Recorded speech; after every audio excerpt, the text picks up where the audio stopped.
Hey, I'm Dustin Hockensmith. This is your Week 12 Philadelphia Eagles Blitz. The big question on a lot of people's minds, where do the Eagles go from here? Big loss to the Saints in Week 11. 2 losses in a row. 48-7 was the final against New Orleans. Certainly not the first team to be taken to task by this really good, really talented Saints team. They're 9-1 now, 9 straight wins. But the manner in which the Eagles lost, where there really wasn't much resistance whatsoever, the largest ever loss by a defending Super Bowl champ, will tell you something there. The Eagles just weren't competitive early, 17-0, the Saints were up. They scored the final 24 points of the game. They stayed on the gas pedal to the point where Malcolm Jenkins took a little offense to Alvin Kamara, a long touchdown pass in the fourth quarter. They seemed to smooth things over there, but certainly not a good scene for the Saints. Their 9th straight win. The Eagles now 4-6, losers of 3 of their last 4 games. And I think it's safe to say, coming off that Super Bowl win, the luster has worn off. There are more questions than there are answers right now. A lot of those revolving around head coach Doug Peterson, his role in this team, and how important a guy like Frank Reich, who is now the head coach in Indianapolis, how important he was to that Super Bowl run. And they certainly have to find some answers. They have to find them quick. Mathematically, they still have some degree of control over what happened to them, but the way that they've played over the last 2 games, and certainly including against the Saints last week, it's hard to see them pulling it all together and making a playoff run. But they're sitting at 4-6 in an NFC East division that has 9-7 division champ written all over it. The Redskins, the Eagles, the Cowboys, all in the mix there. The Giants sitting at 3-7.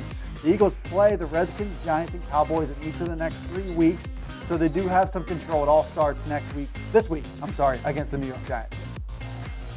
New York Giants now 3-7 this season, 2 wins in a row where it looked like they were once the definitive cellar dweller in the NFC East. This game this week kind of takes on a little bit new meaning. The Eagles at 4-6, Giants at 3-7, teams that seem to be going in opposite directions. The Eagles are a favorite in this game, but for the Giants, they seem to be pulling some things together. Eli Manning had his best game of the season last week. He struggled really to this point. They've struggled as a franchise to identify where they are with him in a rebuilding process, how much they believe in him. Will he be the quarterback in 2019? These questions are set aside for now, and as he comes off his best game of the season, maybe set aside, maybe he's their quarterback again in 2019. They need some help in a lot of positions. They figure to be high in the NFL draft pecking order come this spring, but with 2 wins in a row this past week against the Tampa Bay Buccaneers, they have a little bit of momentum. 38-35, they beat the Bucs.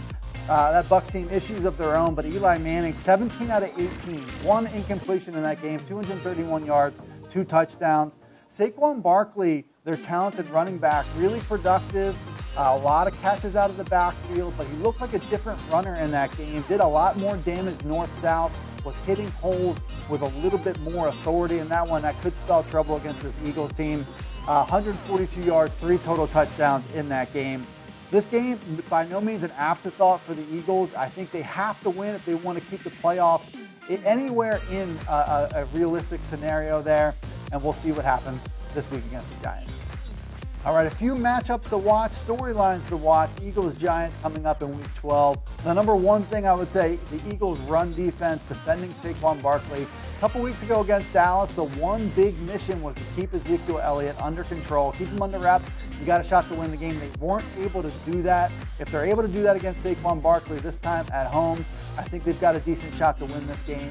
Get Eli Manning off his spot. If the pass rush can get to him, if things don't go according to plan, Eli is well beyond the point in his career where he can improvise, where he can buy time. Not very mobile, doesn't do well when pressure is in his face. You also do that, you got another good shot to win.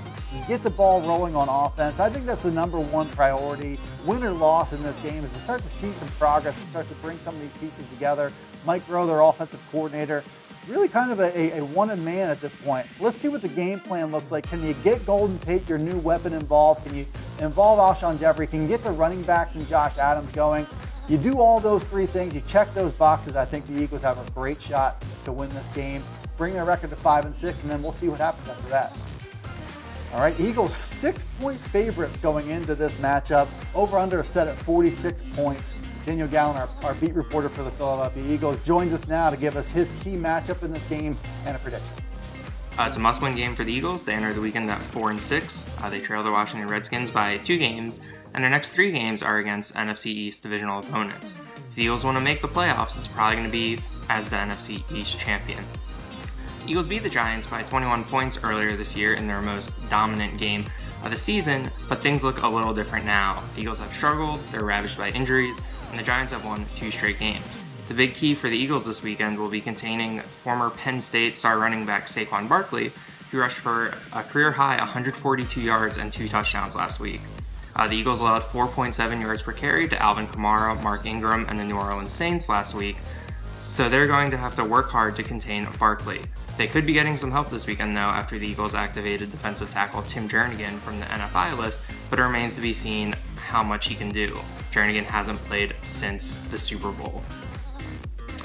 In this one, I think the Eagles will pull out the victory, but I think it'll be close. I have the Eagles 20-19 in what will probably be an ugly game on Sunday afternoon at Lincoln Financial Field. You can follow along with all the action this week at www.PennLive.com/Philadelphia Eagles. All right, thank you, Daniel. It's hard to see the Eagles covering the point spread at home. I wouldn't bet on the Eagles to cover really any point spread at this point, but I do like them to ugly one out. We'll use ugly as a verb in this one, kind of like they did with Jacksonville a few weeks ago. I've got the score 20-19. Giants cover, Eagles win, keep their dim playoff hopes alive. We'll see what happens. Join us on PennLive.com all season long. Be sure to subscribe to the PennLive YouTube channel. Jump in the comments section. Tell us how right or wrong you think we are, and we'll see you next time.